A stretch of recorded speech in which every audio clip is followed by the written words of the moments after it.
Hello students, welcome back to my channel. ఈరోజు Oliver as for more అనేటువంటి లెసన్ని మనం తెలుగులో తెలుసుకుందాం. ఆలివర్ ట్విస్ట్ అనేటువంటిది ఒక పెద్ద వర్క్ అనమాట. సో దానిలో నుండి తీయబడినటువంటి కొన్ని పారాగ్రాఫ్స్ని ఒక లెసన్గా చేశారనమాట. సో అదే Oliver as for more.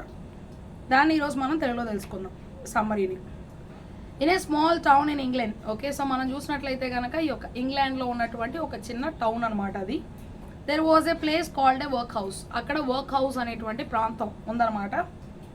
It was for people who had no home or money. ఎవరి దగ్గర అయితే తినడానికి ఆహారం కానీ చేతిలో డబ్బులు కానీ ఉండవో, అట్లాగే ఉండడానికి ఒక ఇల్లు కూడా లేని వారు ఎవరైతే ఉంటారో, సో డబ్బులు లేనటువంటి వారు ఉంటారో, సో వాళ్ళు ఉండడానికి ఈ యొక్క స్థలం అనమాట. This is where Oliver Twist was born. ఇదే ప్రాంతంలో ఆలివర్ ట్విస్ట్ అనేటువంటి బాలుడు జన్మించాడనమాట. His mom was young. Okay, so అతని యొక్క తల్లి చాలా యవనస్తురాలు. And no one really knew where she came from. ఎవరికి కూడా ఆవిడ ఎక్కడి నుండి వచ్చింది అన్న విషయం తెలియదు అనమాట. They found her in the streets. వాళ్ళందరికీ కూడా ఆమె వీధుల్లో మరి పడుకొని కనిపించింది. And she look like she had walked a lot. Okay, so ఆమె ఎలా కనిపిస్తూ ఉందంటే ఇప్పటికే చాలాసేపటి నుంచి ఆవిడ నడిచింది, చాలా దూరం ఆమె నడిచింది అన్నది మనకు చూడగానే అర్థమయ్యే విధంగా ఆవిడ ఉంది. Because her shoes were really worn out. ఎందుకంటే ఆవిడ వేసుకున్నటువంటి ఆ యొక్క బూట్లు ఏవైతే ఉన్నాయో దాని నిండా కూడా రంధ్రాలు ఉన్నాయి అనమాట. సో వాడి అవి అరిగిపోయి రంధ్రాలు పడిపోయి ఉన్నాయి. After she had Oliver. ఎప్పుడైతే ఆలివర్కి ఆవిడ జన్మ ఇవ్వడం జరిగిందో, she got to see and kiss him. అతన్ని చూడాలి అని అనుకుంది, అట్లాగే అతన్ని ముద్దు పెట్టుకోవాలి అని చెప్పి ఆశపడింది. But then she got really sick and died. అప్పుడు ఆమె ఇంకా చాలా వ్యాధిగ్రస్తురాలు అయిపోయి ఆవిడ చనిపోవడం అనేది జరిగిందనమాట. The doctor noticed she didn't have a wedding ring. Okay, so అక్కడ ఆ ఉన్నటువంటి వైద్యులు ఎవరైతే ఆవిడకి ప్రసవం చేశారో ఆ యొక్క డాక్టర్ గారు ఏం చూశారు అంటే ఆవిడ చేతికి వివాహం జరిగేటప్పుడు పెట్టేటువంటి ఉంగరం లేదనమాట. Which meant she probably wasn't married. అంటే ఆవిడకి వివాహం బహుశా జరగలేదేమో. Oliver was left alone. Okay, so అప్పుడు ఆలివర్ని ఒంటరిగా వదిలేసి ఇన్ ద వరల్డ్, ప్రపంచంలో ఒంటరిగా వదిలేసి, because no one knew anything about his family. ఎందుకంటే ఎవరికి కూడా ఆలివర్ కుటుంబం గురించి ఏమీ తెలియదు. Mister Bumble, a town officer name the baby Oliver Twist. Okay, so ఆ యొక్క బంబుల్ అనేటువంటి అధికారి, వర్క్ హౌస్లో ఉండేటువంటి అధికారి ఈ పిల్లాడికి ఏమని పేరు పెట్టారు అంటే ఆలివర్ ట్విస్ట్ అని పెట్టారు అనమాట. He said they gave names in alphabetical order. Okay, so ఆయన ఏం చెప్పాడు అంటే మేము ఎప్పుడైనా సరే మాకు ఈ వర్క్ హౌస్లో పుట్టినటువంటి పిల్లలకి ఏ మీద, బి మీద, సి ఆల్ఫాబెటికల్ ఆర్డర్లో పేర్లు పెడతాము అని చెప్పాడనమాట. అట్లా చెప్తాడు, ఎందుకంటే ఎవరికైనా సరే ఆల్ఫాబెటికల్ ఆర్డర్లో ఏ లెటర్ వచ్చేలాగా ఆ లెటర్స్ ప్రకారంగా పేర్లు పెడతారు. ఇప్పుడు ఏ మీద యాంటోనీ అని, లేదంటే బి మీద బంబుల్ అని, సో అట్లాగా పేర్లు, లేదంటే బాబీ అని, సో అట్లా పెట్టుకుంటూ వెళ్తారనమాట.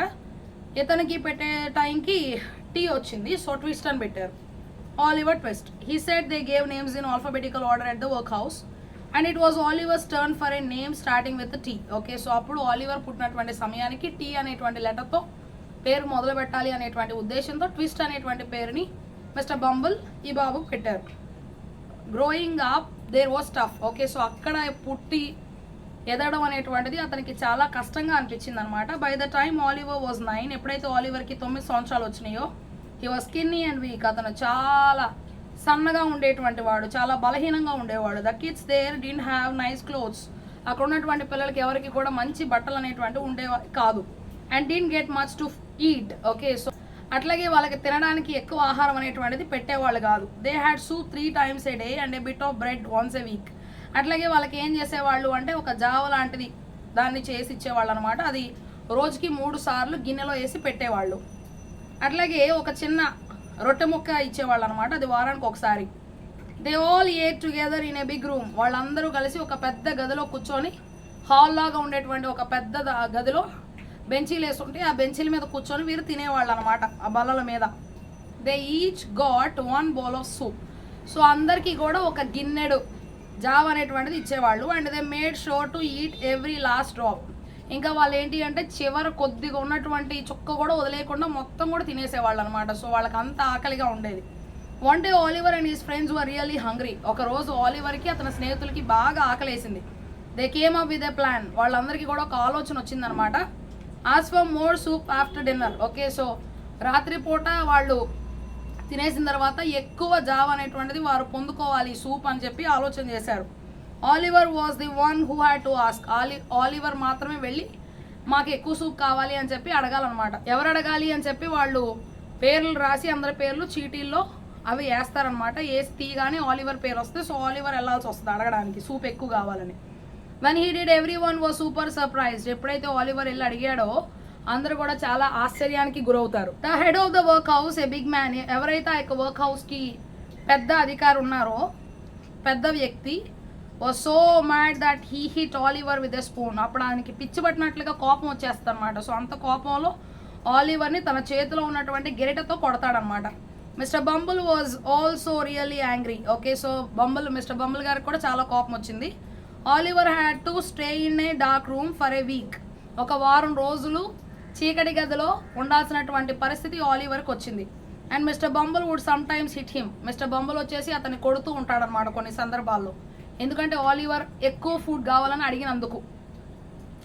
Soon they put up a sign outside saying they had gave 5 pounds to anyone who would take Oliver. Okay, ఎవరైతే ఆలివర్ని తీసుకుంటారో అతని యొక్క బాధ్యతను స్వీకరిస్తారో వాళ్ళకి 5 pounds వర్క్ హౌస్ వాళ్ళే ఇస్తాము అని చెప్పి తెలియజేస్తూ ఒక పేపర్ మీద రాసి ఆ యొక్క చీకటి గది గోడ మీద బయట ఆలివర్ ఉన్నటువంటి గది బయట అతికిస్తారనమాట. రాసి పేపర్ మీద దాన్ని అతికిస్తారు.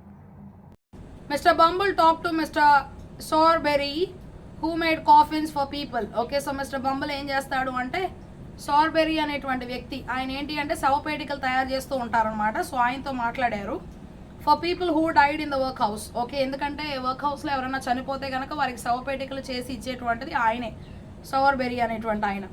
He showed him the sign. Okay, so అతనికి ఒక గుర్తు కూడా చూపించాడు, hinting that maybe Sowerberry could take Oliver. Okay, so ఆ శవపేటికలు చేసేటువంటి ఆ వ్యక్తి ఎవరైతే ఉన్నారో ఆయన ఆలివర్ని తీసుకోవచ్చు అనేటువంటి ఉద్దేశంతో ఈయన చెప్తూ వచ్చాడు.